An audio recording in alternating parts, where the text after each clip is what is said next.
June 29, 2022, patay sa pananaksak ang lalaking itatago namin sa pangalang Anthony.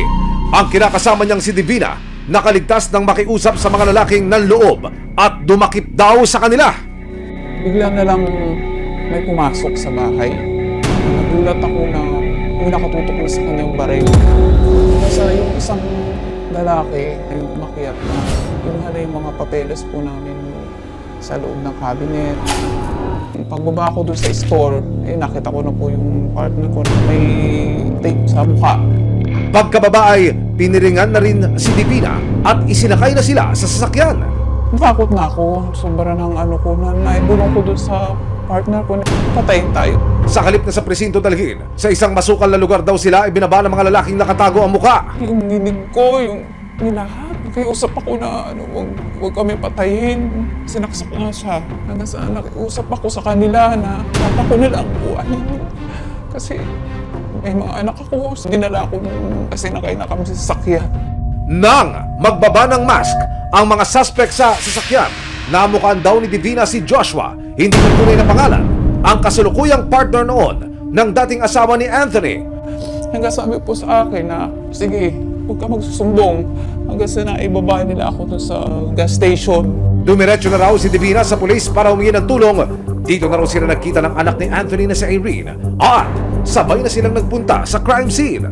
Nakaposes po siya, tapos duguan po yung leeg niya. Nakabalot po yung mukha niya ng duct tape na pula. Dahil sa nasaksihan ni Divina, itinuring siyang primary witness sa investigasyon. Yung past 2023 ang nalabasan lang yung pinaka tinuturing natin na isa sa mastermind. Dati siyang traffic enforcer, pero nagpapanggap siyang pulis. Nang mahuli ang unang dalawang suspect, dito na raw nila isiniwalat na ang mastermind sa pagpatay kay Anthony ay walang iba kundi ang asawa ng biktima na si Jean. Based sa information natin, nabayaran naman sila. February 25, 2024 sa bisa ng warrant of arrest. Isang operasyon ang isinagawa ng Criminal Investigation and Detection Group, Rizal Provincial Field Unit, para madakip ang mastermind, aka ang ilaw ng tahanan na si Jean.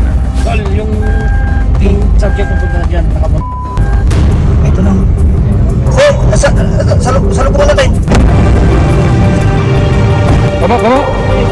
Bilis ka, Ben. Paliwanag ko. Binabang ko kayo ng warrant of arrest ng Morong Rizal, Branch 78, na may kasong kidnapping with homicide. Kayo po may karapatang manimig kung magsawalang ibo. Matagumpay nilang nadakip si Jean. Sa panayam ng resibo sa kanya, wala raw siyang alam sa mga nangyari at sinisisi pa ang kanyang anak. Isang pagbibintang lang yun sa mga anak ko kasi may personal silang interest sa akin. Pero hindi pa natatapos dito ang pagpapanagot sa mga dumakip at pumatay kay Anthony dahil kasama sa mga may warrant of arrest ang isa pang suspect na si Ralph. Sa ikinasang surveillance ng mga pulis, aba si Ralph mukhang paghalagala lang. Nang makumpirma ang lokasyon ni Ralph kasama ang resibo, nagplano ulit ang CIDG Rizal PFU ng pag-aresto sa suspect. Matagumpay kayang mahuhuli ng mga otoridad si Ralph. February 13 kasama ang resibo, tinungo ng mga otoridad ng isang palengke. Dito raw naglalagi ang pang-apat sa anim na suspect na si Ralph. So tayo ay nakapwesto ilang metro ang layo mula doon sa target area. Nagpasya si Major Kahipe na dito tayo pumarada kasama yung arresting team. Cited na yung subject pero may inaantay pang mga palatandaan ang CIDG. Palagay mo, Major, hindi kaya pumalagyan o... Tinitrip natin na pwede siyang lumaban at may baril din siya kasi nga siya yung mismong pumatay ang sinasabi niya Okay. sa mga kasama niya. Maya-maya pa, tumimbre na ang mga asset na it's go time!